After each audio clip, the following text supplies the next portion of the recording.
closer to victory.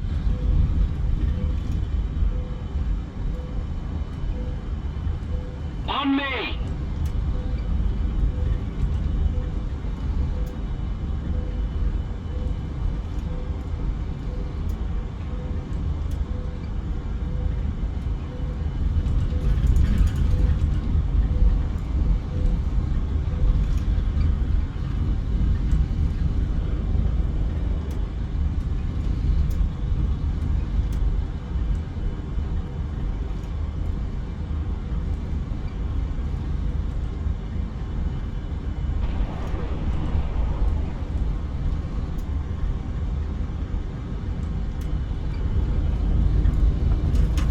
Hey folks, and welcome back to WarThunder. So the last time I did a WarThunder video, it was on the same aircraft, the Jaguar in the French tree. And today we're going to be playing it again in ground sim again, but now we're going to be using the targeting pod with the laser designator and the AS-30L nodes, which are basically massive nodes on steroids that are laser guided. So you can point the targeting pod at them, hit the mark target point button, and it will track a moving target by itself, guiding the missile on target. These missiles are absolutely massive. They weigh about 520 kilos. That's a little bit over half a ton. They have about the same TNT equivalent of a 250-pound bomb, or maybe a 500-pound bomb, actually, I forget which, but basically if this hits, the target's fucked. It doesn't matter if it's a glancing blow or if it misses by a little bit. They're big enough that if you lock and the missile guides the whole way, the target's dead. If there are two next to each other, they're both dead. That's the kind of splash radius that we're talking about with these things. In sim, however, because Guardian are just special, if you use head tracking like I do, then there are some grievances I have with the targeting pod, which we'll go into in a test flight briefly before we get going. But for the rest of the video, it's just basically going to be a kill compilation.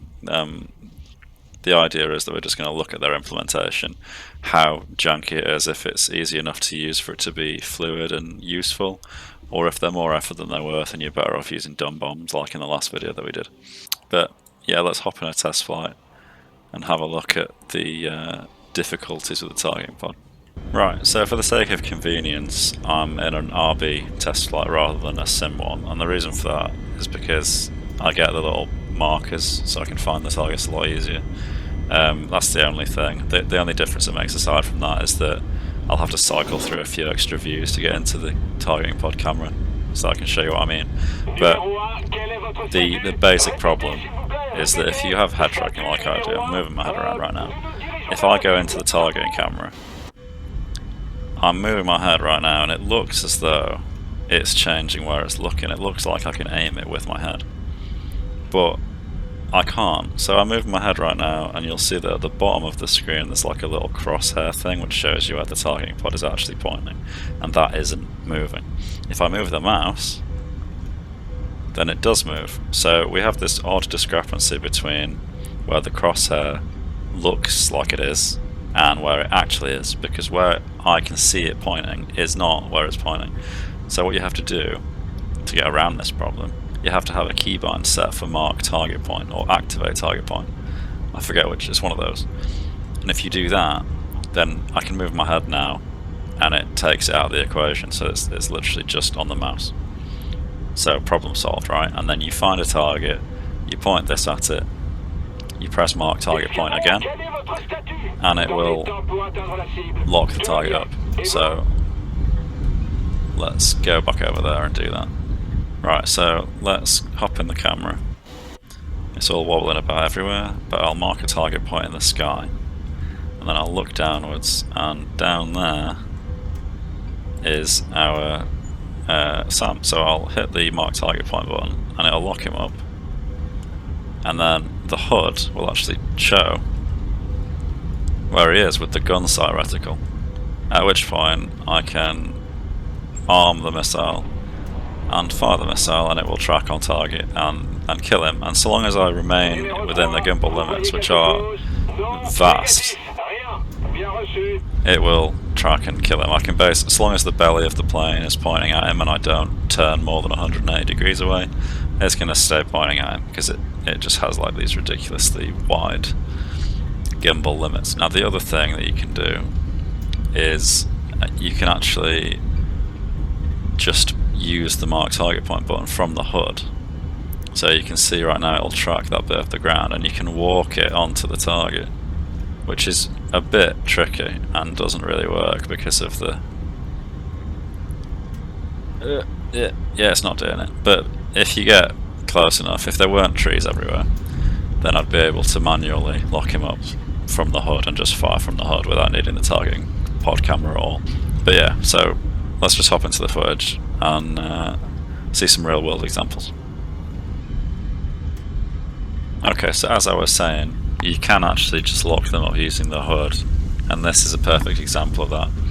Early on when I was doing this, I didn't actually realise that the mark target point button worked from the targeting pod.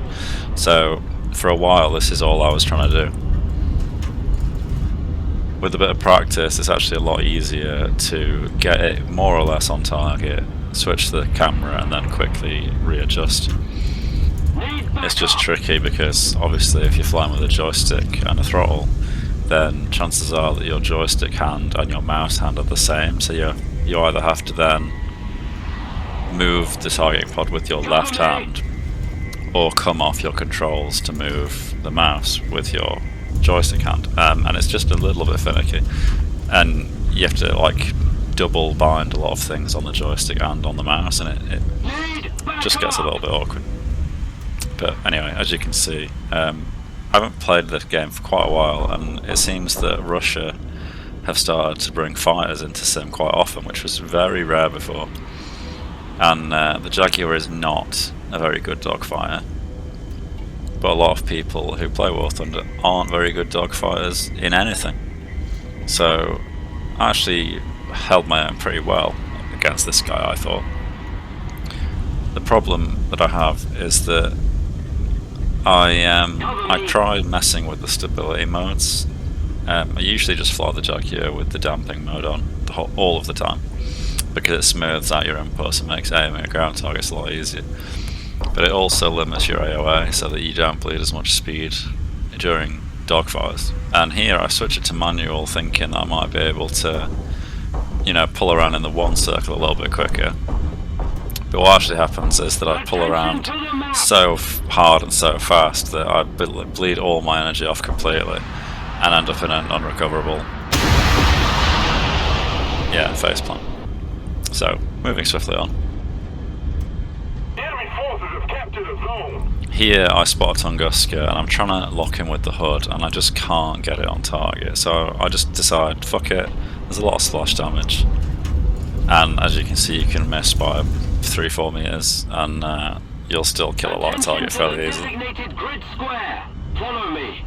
So this is when I was starting to experiment a little bit.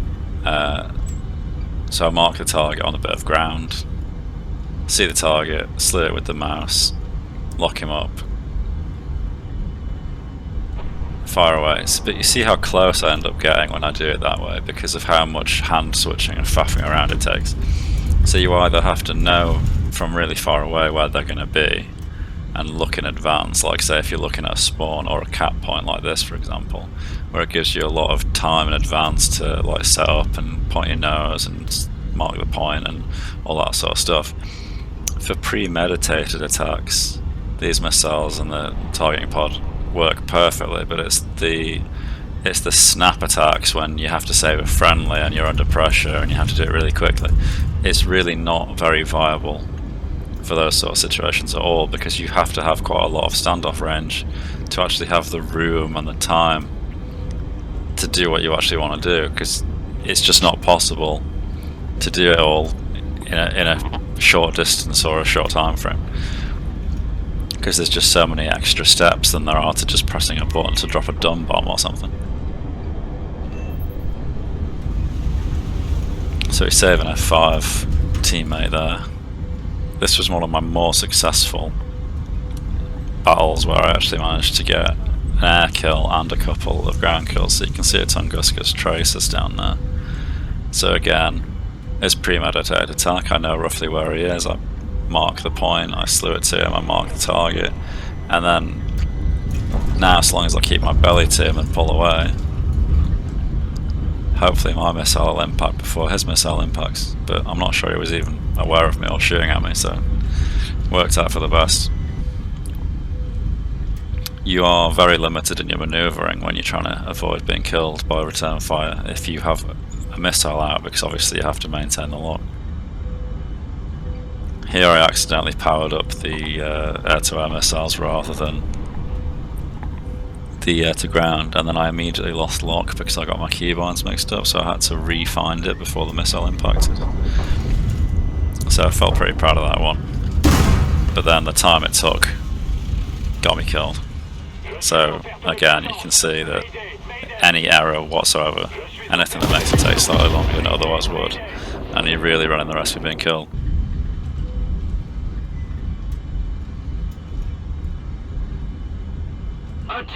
So here I spot this smoke cloud from quite a long way off. One of the drawbacks of this system is that if they're passing through foliage or trees or buildings, then every time something blocks your line of sight, you'll lose the lock and it'll stop tracking. So I have to carry on pushing him until he's in the open, and you have to fire in the knowledge that the time it takes the missile to get there is less than the time it takes him to pass behind something.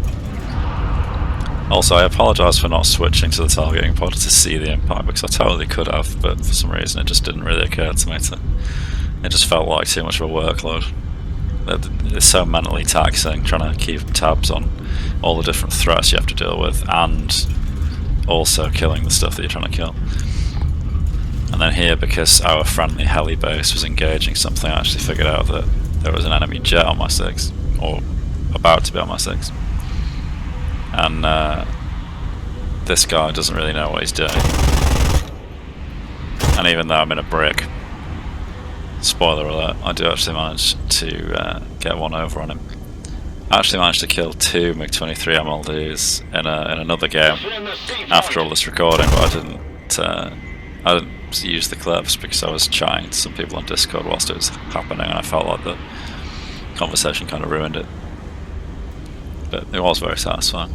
And I feel as if missiles have changed as well. I haven't, like I probably said this already, but I haven't played this game for a while.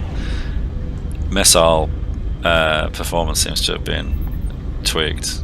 They don't seem to track as reliably, and flares seem to be way more potent at getting rid of them than they were before.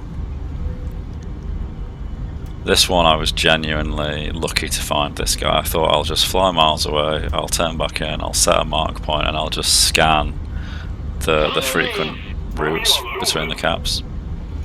And I found this guy, but like I said before, every time they pass in front of a tree, every time there's any kind of obstacle, you lose the track, so I had to keep flicking in and out of the camera and relocking him. And tree trunks aren't quite enough to block the lock, so I did manage to fire on him early, but see, I'm right over the battlefield now. And I'm being locked up by a Tunguska, so if I hadn't been as quick as I had been there, I 100% would have died. Move after me! So we're moving on to the penultimate clip. Well, this is the penultimate clip. I actually managed a double kill. So in the intro, and I was talking about the splash being enough to kill something that's next to something else. Here I managed to kill main battle tank and also BMP. Very happy with that.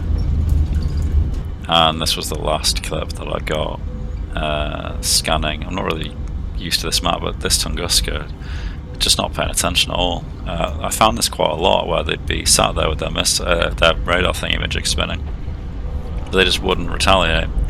And I've seen this in Hunter and Toastman's latest videos as well, so I don't know if they've adjusted the radar or something, but they seem oblivious all of a sudden. Anyway, hope you enjoyed the video, folks. Thanks a lot for watching. If you want to see more, then subscribe, leave a like if you liked it and all that, comment if you want any help with anything, and hopefully I'll see you in the next one. Cheers.